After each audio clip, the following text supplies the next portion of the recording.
Hi, it's Lori from LAMOVIDA.CA Design Studios, and I'm here with Payton. I think my longest running student, right? Been here the longest? I think so. I hope Payton started with us when she was 8 years old. 8 years old in like the first year that we opened, or the second year that we were here. Mm-hmm. So do you remember why when you were 8 that you thought you wanted to sew? Yes. I didn't have very many friends at school. I was, a little bit weird. You know this. Basically the only thing around at the community center near my school was dance classes and art classes, which I did and I really enjoyed. But I wanted to do something with people from outside of my school, and I wanted to meet new people, and I wanted to be creative. And I remember sitting on the staircase in my house with my mom, and she said, "Oh, there's this sewing class. Do you want to try that?" And I wanted to immediately. And then I started coming here, and I loved it. So, yeah. But you have to tell the truth, because you didn't really come alone, right? Didn't you not show up with a crew? I did. Yeah, I brought 2 friends from my school. I brought two other girls, one was my cousin.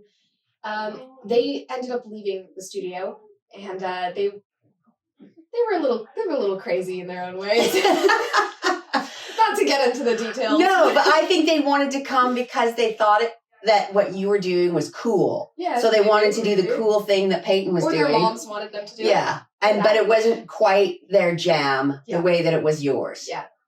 So I thought it would be fun if you could see if you could go through some of the things that you made. Because there's got to be like 24, 25, 26, 7 projects. So just run me down a few that you remember. Well, I remember the first thing I made here was a hat, a toque. And the pattern was kind of these 4 almond shapes. And I cut out a lining, and I cut out the outside fabric. And I remember distinctly Lori telling me, don't sew them together like cat ears, because then you look like a cat. And of course, that's the first thing I did. So you had to help me unpick that. And I was like, wow, I have to follow instructions when I do this. Crazy. Yeah. Well, it was a learning experience for me, because we were new at it, to never say don't do something. Yeah. Because kids never remember the don't part. All they hear is make cat ears. Yeah. And then you would eventually do the thing that I told you not to do. So we only switched to do this and never don't do that. I was the guinea pig in many of these scenarios. This is true. This is true. So you made a hat? Yeah. The first real fake project I made was a baby doll dress. I remember it was hot pink lining, and I had this purple lace on top of that, and then the skirt was denim, and I think I had denim sleeves as well. Sleeves on my first project. Crazy. But man, I love that dress, and I still have it, and I wish it fit me, because it's pretty cute. I made a blue dress for some party that my family was going to. It had a sash, had this little black velvet designs on blue satin. It's pretty cute. I made lots of dresses, lots of summer camp things, made some hoodies. Yeah, I remember polar fleece hoodies. Hoodies out of fleece. Yeah. Mm-hmm. Pictures of you with fleece hoodies. You had this glow-in-the-dark fabric.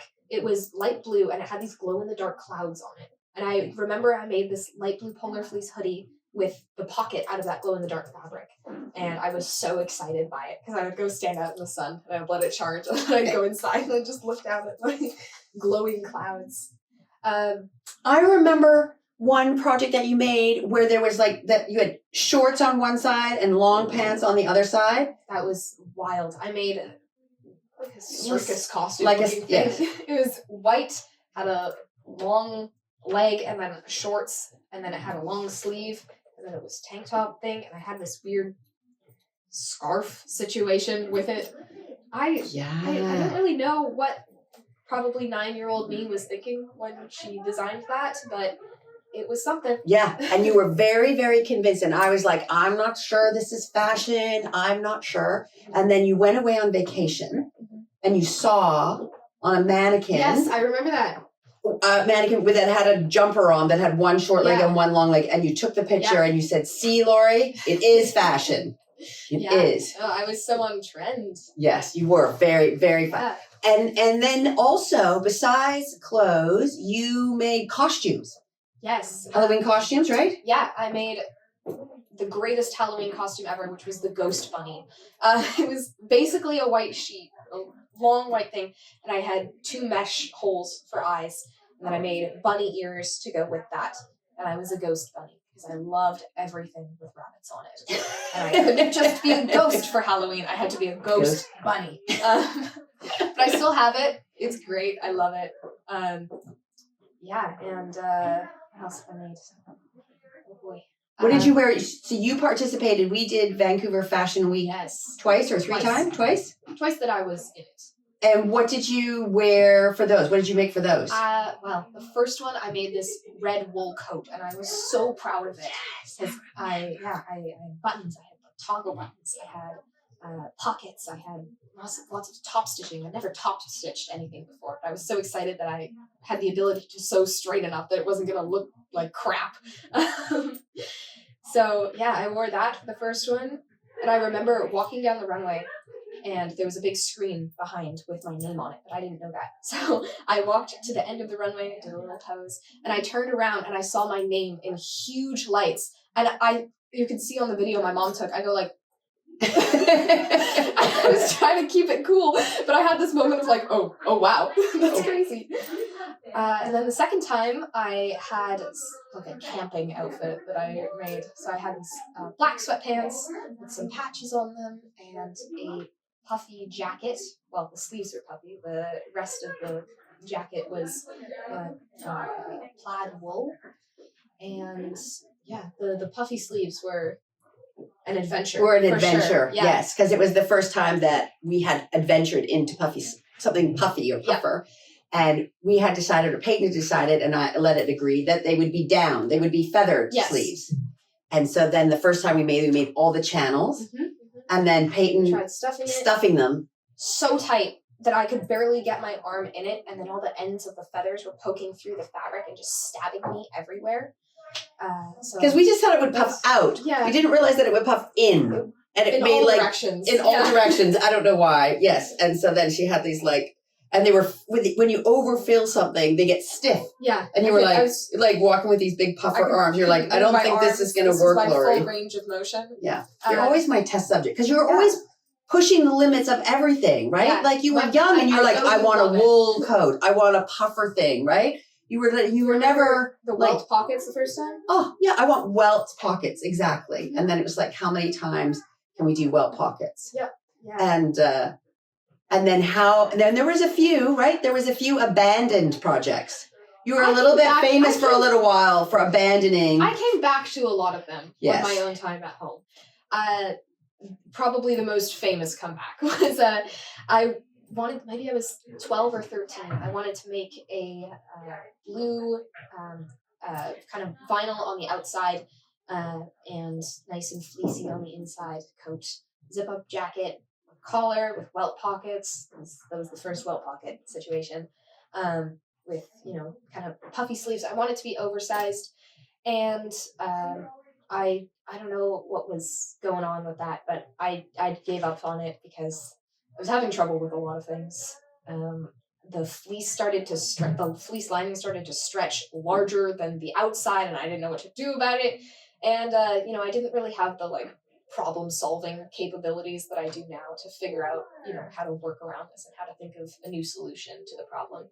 So I left it alone for many years, and then just over this past summer, I found it in a bag, and I thought, you know what, this is pretty cool. This could be really cool. And I have actual functioning brain capabilities now. So I fixed it. I finished it. I put in the zipper. Well, I put in the zipper again because the first time I did it was whack. But yeah, now I wear it all the time. It's one of my favorite jackets. I'm definitely bringing it with me to university next year. It's warm. It must have been oversized because you were little when you were making it. And I was a small human at 12. Yes. Yeah. And I remember one of the reasons you were abandoning it at one point was it wasn't big enough. Yeah. You're like, the sleeves aren't long enough. I want them bigger and longer. And we were frustrated because we cut them out and they were there. And you're like, the sleeves go down to it like my fingertips, even when they're buttoned at the cuff. It's because you were so fly. You want to be like, all gangster in your giant size jacket. That's so I think fun. I was so small. I was like, I need to look bigger. I need to be strong.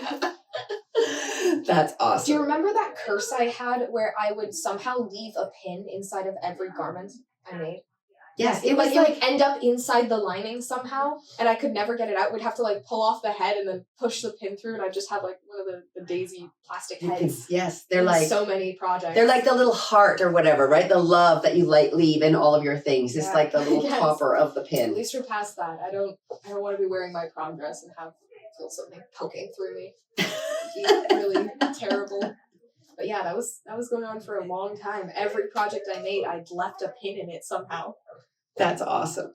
I know this is totally aside, but when I was your age, I wasn't that good of a sewer because we didn't have any sewing things. So I was self-taught in sewing, and I pulled a jacket out that I had made in my early 20s, like 30 years later. And I didn't know how to do the lining and the sleeve. And I had pinned the lining up. I didn't know how to bag. I had pinned it up with straight pins. And when I pulled it out, I guess 30 years later, it still had the straight pins in. But I wore the jacket all the time when I was first made it. I never sewed it, but I didn't even think of putting safety pins in. Like they were just like pins stuck inside the thing. And I was like, okay, that's what I did. This is my jacket now. This is my jacket. So I thought, I should fix it. And I'm like, no, that's really sweet. So I still have it with all the pins and the lining. I know. It's like, what was your favorite thing about coming to class? Oh, definitely the people, the staff, Lori. That's why I asked the question. Like I said, she's like my mom. So yeah, I mean, coming to class every week was so awesome because there would be classes where I got so little actual work done because we were just yammering away about. Don't tell your mother that. We were just talking about life, right? And talking about other things. Yeah. It's so fun when I come in here every week, and all the staff. It's like I just have friends, and they're all adults, but just more friends to say hello to, and there's always new things on the table. What color is Sam going to dye her hair next? What crazy outfits are people making? What students do you have that are causing you the grief? Yes. I share that with Payton every once in a while. Yeah. I got this kid. If Lori can remember how to do a fly zipper for the umpteenth time. I don't know. I cut like a block, right? I'm trying to do it. Thank you, Payton. Yeah, we're going to miss you. Yeah, I'm going to miss you too. We got to move to Montreal and then we can be neighbors again. I'll come visit.